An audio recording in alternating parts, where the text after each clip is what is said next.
अस्सलाम वालेकुम, कैसे हैं आप सब? आई होप आप सब ठीक होंगे। तो यहाँ पे देखें जी, ये मेरा फ्राइडे का व्लॉग है। और फ्राइडे वाले दिन जी हमारे फैसलाबाद में इतनी बारिश हुई, इतना प्यारा मौसम हो गया। तो ये तकरीबन 10-11 बजे का टाइम है और एकदम से बादल आ गए, एकदम से बारिश स्टार्ट हो गई। और मौसम ऐसे चेंज हुआ ना कि जो कुछ दिनों से गर्मी पड़ रही थी ना, तो उसमें बहुत ही ज़्यादा माशाल्लाह के चेंज आया। ठंडी ठंडी हवा चल रही है, आजकल पंखे की हवा भी ठंडी हो गई है। तो शुक्र अल्हम्दुलिल्लाह, अब कुछ दिन तो सुकून से गुजरेंगे। तो फिर जी उसके बाद ये दोपहर का व्लॉग है। दोपहर को जी बनेगी आज भिंडी गोश्त। तो भिंडी वगैरह वॉश करके रख ली थी, चिकन निकाल के रख लिया था। तो चिकन बस थोड़ा सा ही डालूँगी, सिर्फ टेस्ट के लिए डालना होता है। बाकी भिंडी भी कम कम ही, मतलब घर में 2-3 लोग हैं जिनकी ये फेवरेट है। तो बाकी मुझे तो बहुत पसंद है ना। तो आजकल जैसा कि गर्मी का मौसम है, तो आप लोग भी दोपहर के खाने में ज़रूर लस्सी वगैरह लिया करें, पुदीने की चटनी साथ लिया करें, क्योंकि वो हाजमे के लिए बेहतरीन होती है पुदीने की चटनी ना, पुदीना और धनिया की चटनी। तो आजकल सब्ज़ियाँ इतनी अच्छी आई हुई हैं ना, और हम मेरे घर में, मुझे तो खैर ख़ास तौर पे मुझे और मेरी बड़ी बेटी को तो भिंडियाँ बहुत ही पसंद है ना। कीमा करेले भी सब शौक़ से खाते हैं। भिंडियाँ होगी, फलियाँ होगी, फलियों में कीमा डाल के बनाए वो कितनी मज़े की बनती है ना। तो ये जी भिंडी गोश्त कोई रेसिपी यूनिक तो नहीं है, लेकिन जैसे मैं बनाती हूँ मैं आपको वो बताने लगी हूँ। सबसे पहले प्याज ब्राउन किया, प्याज ब्राउन करने के बाद ना फिर मैंने इसमें लहसुन, अदरक, सब्ज़ मिर्चें पीस के डाली हैं। जब वो फ्राई हो गई फिर मैंने इसमें चिकन फ्राई किया। जब वो फ्राई हो गया फिर इसके बाद मैंने भिंडियाँ फ्राई की। कि मतलब कई लोग अलग से फ्राई करके डालते हैं ना, तो मैं इस तरह ही, मतलब प्याज ब्राउन करने के बाद तो भिंडियों को इतना फ्राई करना होता है कि उसकी वो जो लेस होती है ना वो ख़त्म हो जाए। तो देखें लेस बिल्कुल ख़त्म हो गई है, ऑयल ऊपर आ गया है। तो अब इसके बाद जी मैं इसमें डालूँगी स्पाइसेस। तो वो जो मैं डालती हूँ ना वो मैं दही में मिक्स करके डालूँगी। उससे इतना अच्छा टेस्ट आता है ना, फ्लेवर बहुत ही मज़े का आता है। तो दही में डालूँगी, पिसी हुई मिर्चें डालूँगी, नमक, हल्दी, पिसा हुआ सूखा धनिया और थोड़ा सा गरम मसाला पिसा हुआ ना। तो बस ये मिक्सिंग करके आप अच्छी तरह से इसको मतलब बीट करके तो वो आप भिंडियों में डाल दें, थोड़ी देर के लिए दम पे रख दें। तो दम पे रखने से ज़ाहिर सी बात है वो उसका टेस्ट और दुबाला हो जाता है। तेज़ आंच पे तो बिल्कुल नहीं ना सब्ज़ी बनानी चाहिए।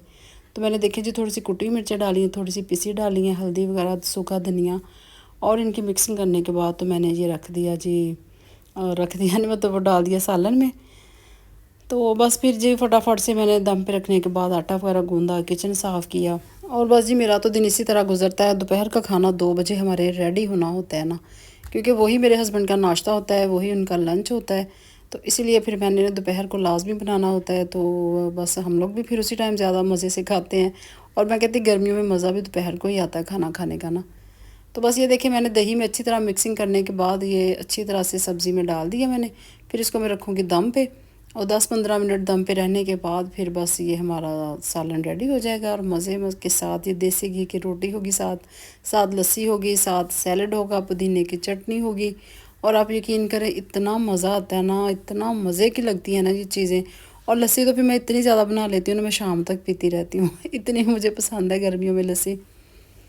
तो आजकल ये चीज़ें देखें ना कितना फ़ायदा देती हैं, कि गर्मी भी कम करती हैं, फ़ायदा भी होता है, मज़ा भी आता है खाने का। तो यहाँ पे देखें जी फिर मेरा सालन डन हो गया था। तो खाना शाना हम खा चुके थे, सिर्फ ये मैंने वीडियो के लिए इतना सा क्लिप रेडी किया है। तो खाना खाने के बाद, क्योंकि दोपहर को इतना टाइम नहीं होता कि वीडियो इतनी प्रॉपर शूट की जाए, तो ये बाद में सिर्फ मैंने वीडियो के लिए इतना सा रिकॉर्ड कर लिया। तो उसके बाद जी ये रात का व्लॉग है। तो रात को प्लान बना था डिनर का, क्योंकि बेटियों के दोनों के एग्ज़ाम्स ख़त्म हो गए थे और फिर अलिशबा ने वापस भी जाना था। फिर जी हम लोग आगे बाबा तिक्का पे, क्योंकि जो कि हमारा फेवरेट पॉइंट है, बाबा तिक्का का खाना तो बहुत ही ज़बरदस्त है।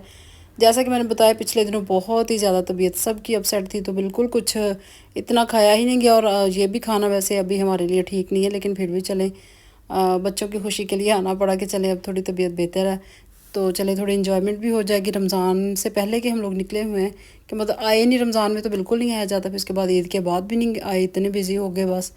तो आज फिर जी हम लोग गए थे बाबा तिक्का पे खाना खाने के लिए, क्योंकि अलिशबा ने भी वापस चले जाना था कल। तो बस ये देखें ना, यही रूटीन होती है बच्चों के। एग्ज़ाम्स हो रहे हैं तो किसी के हो गए हैं, किसी के होने हैं, किसी के न्यू क्लासेस स्टार्ट हो गई हैं, किसी की अभी होनी है। तो बस हम माँ बाप देखें इन्हीं चीज़ों में घूमते रहे।